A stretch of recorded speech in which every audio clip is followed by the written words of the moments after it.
Continúan presentando Fernando García Remates, Universidad CLAE Punta del Este y Sur Hacienda, Servicio Red Pagos y Casa de Cambio con la mejor cotización. Ser parte. Consulting, asesoramiento en inversiones financieras, representante de Sociedad de Bolsa para la región este del país. Consultas e información por el celular 099-386-492. NNC Consulting presenta en frecuencia abierta la opinión económica del economista Mauro Mendiburu.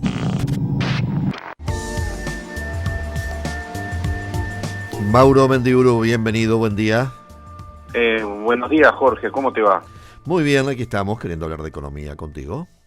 Bueno, clásico, primera semana, tenemos datos del mes cerrado pasado, mes al 31 de mayo, datos en esta oportunidad del Instituto Nacional de Estadística con respecto a los precios y de Uruguay 21, esa oficina tan moderna que tenemos y tan desconocida muchas veces por los uruguayos, que actúa tan profesionalmente sobre tema exportaciones también del mes de mayo y sus comparativos correspondientes. Así que vamos a lo primero. En el mes de mayo de este año 2023, la inflación se mantuvo prácticamente en el mismo nivel del mes de abril, o sea, del mes pasado. Concretamente una leve caída de 0,01%, o sea, prácticamente cero.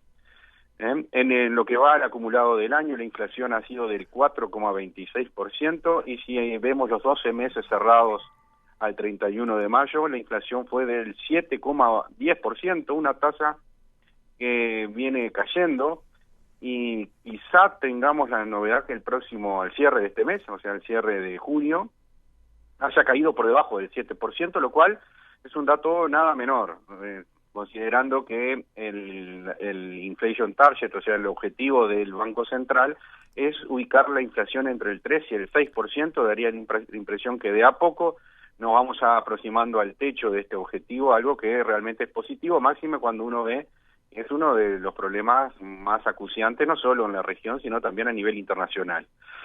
Para hacer un comparativo, mayo del año 22, la inflación fue del 0,47%, o sea, en este mes fue casi un 0,48 de diferencia con respecto al año pasado, y en el comparativo, decíamos 7,1, 12 meses cerrado el 31 de mayo del 2023, 9,37 había sido al 31 de mayo del 22, eso quiere decir que estamos desacelerando el ritmo inflacionario. Y si uno va a la interna, la explicación fundamental de esta caída de este mes de mayo fue que nos dio un respiro importante todo lo que tiene que ver con alimentos y bebidas. El rubro cayó un 0,54%, de la mano básicamente de las frutas y verduras, que en lo que tiene que ver con cítricos, naranja cayó un 30%, lechuga 39,56% en el rubro verduras. En el tema carne es el que más aumentó, 4,28%, por ejemplo, el asado de tira, y la leche 0,91%, pero de todas maneras lo segundo compensó a lo primero y en definitiva las noticias han sido buenas. Y decimos que es un respiro porque en realidad en los últimos 12 meses los alimentos crecieron casi un 13%, muy por encima de la inflación, casi el doble, ¿verdad?, de la inflación del resto de todos los productos que componen la canasta que mide el Instituto Nacional de Estadística. Si eliminamos el tema frutas y verduras y combustibles, que son los que generan más distorsión, en mayo hubo un aumento, no una caída, un aumento del 0,3%, y el acumulado del año es casi las 2/3 partes del total de la inflación. En este mes decíamos que podemos tener buenas noticias porque en los primeros días vimos una caída del precio de los combustibles, y esto, sin lugar a duda, va a pesar a la baja, va a ayudar a la caída de la tasa de inflación del próximo mes, así que probablemente hasta el altura del mes que viene estemos hablando de una inflación que esté por debajo del 7%, eso sí que es bienvenido. La noticia que no fue muy buena es en el área externa. Ya veníamos casi hace un año que venimos con noticias no muy buenas, primero por la caída del principal rubro de exportación que teníamos, que era la carne y derivados, y luego a partir de la sequía y los efectos sobre los cultivos de soja. Bueno, en el mes de mayo se volvió a repetir esta noticia, cayeron 31% las exportaciones a 1.059 millones de dólares. En los 5 meses al 31 de mayo las exportaciones ascendieron a 4.722 millones, un 14% menos que el año pasado, y cuando uno mira los datos de mayo, claramente nombre y apellido, carne y soja, los primeros dos rubros de exportación cayeron bastante, la soja un 65%, la carne bovina 31%, lácteos en tercer lugar también cayó un 12%, la celulosa prácticamente se mantuvo igual. Y en lo que tiene que ver con la carne, que ha sido el común denominador de las caídas desde agosto del año pasado a la fecha, los tres principales destinos de exportación cayeron, 37% a China, 16% a Estados Unidos, 31% a la Unión Europea.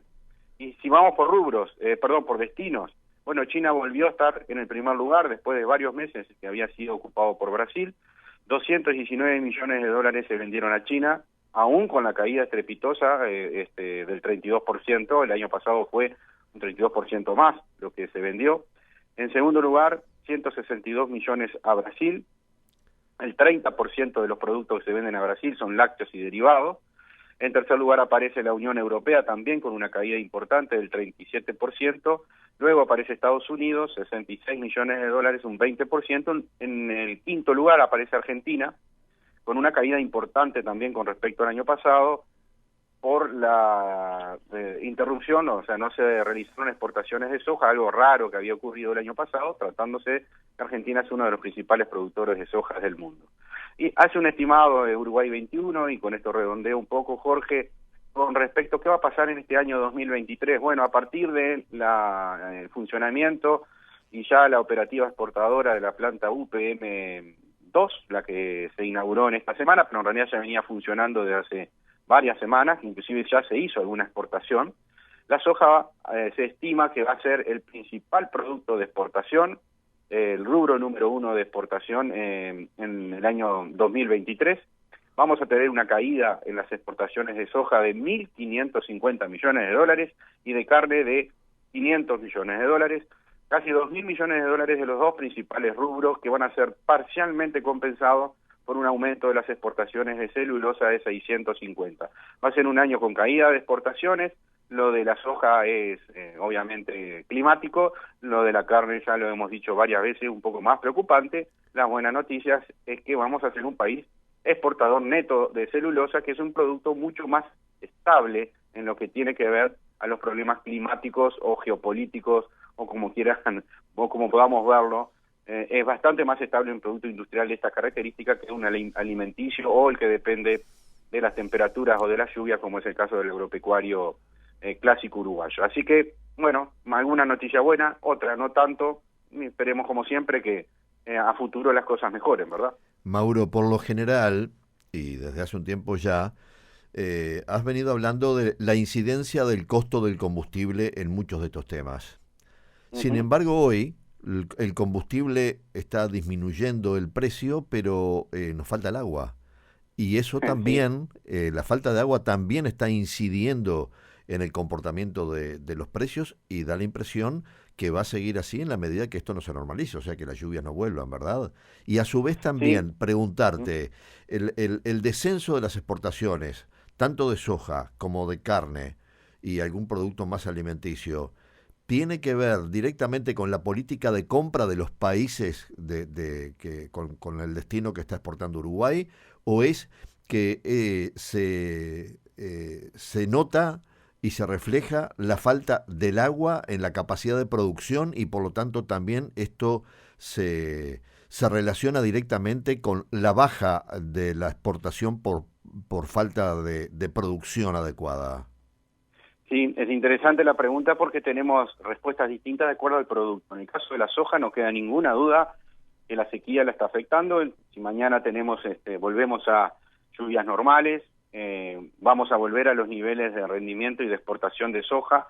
No hay restricciones a nivel internacional, todo lo que se produce se vende, y los destinos son clásicos y no van a cambiar. Así que de ese lado, Jorge, yo te diría que eso, o sea que millones se recuperan. Mientras tengamos, nos van a seguir comprando. El problema es tener capacidad de producción, ese es el tema. Exactamente. Bien. Del lado de la soja no queda ninguna duda, y del lado de la rentabilidad y del rinde, no solo de la producción, sino lo que tú comentabas, el combustible es muy importante en estos casos, de la forma en que se transporta la soja, más que nada, al puerto. Así que para los productores agropecuarios, el combo, buenas lluvias y el combustible, el gasoil, a los precios, por lo menos, que no suban tanto como el resto de los productos, son buenas noticias por el lado que la mires. El caso de la carne es diferente.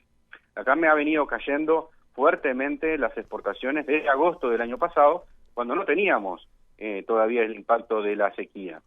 Y cuando uno analiza, tiene nombre y apellido esto, que se llama China. China bajó fuertemente las exportaciones de carne vacuna uruguaya, y ese es un tema que ya no depende ni del clima, ni de los costos, por lo menos en forma importante.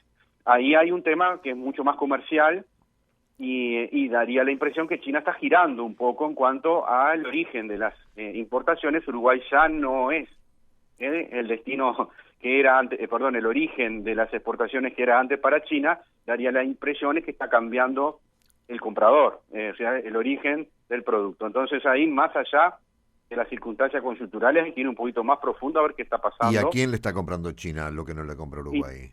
Bueno, en realidad China ha hecho algunos acuerdos con los países de la región. Australia y Nueva Zelanda, por ejemplo, son fuertes competidores uruguayos y están mucho más cerca y han hecho acuerdos comerciales muy favorables para los dos, para el comprador y para el vendedor. ¿Y qué la impresión que viene por ahí. ¿Y qué incidencia tiene en eso también el precio del dólar? Bueno, el precio del dólar lo que afecta no es tanto a la compra en sí, sino al rendimiento, o sea, a la ganancia que pueda tener el frigorífico o el productor agropecuario. No es el precio de la carne es un precio internacional y está en dólares. Quiere decir que no es que compitamos más o menos porque cambia el precio del dólar acá. Lo que sí es que afecta a la rentabilidad de los productores y fundamentalmente de los frigoríficos. Yo te diría que el dólar tiene que estar más alto, ya lo he dicho varias veces. A estos rubros, con el aumento que ha habido de los precios, no es que no sea rentable, ¿no? O sea, que me parece que el problema con la carne no es un problema de rentabilidad, por más que le ha bajado, sin lugar a duda, sino que es un problema comercial directamente. Y ese es un tema un poquito más complicado que devaluar o que bajar algún costo o esperar que llueva. Bien, pero ¿y no hay incidencia en lo que tiene que ver con la producción cárnica con el tema de la sequía? En principio, daría la impresión que por el momento no tenemos ningún dato que corrobore eso, Jorge. Mira, puede ser que más adelante empiecen a aparecer, pero por el momento lo que tiene que ver con la producción en realidad está frenada por el tema de las ventas, no tanto por el efecto climático. Profesor Mendiburu, ha sido muy interesante su clase hoy, muy amable. Bueno, gracias Jorge, buena semana para todos. Igual para ti, un abrazo, chao. Chao. Frecuencia abierta.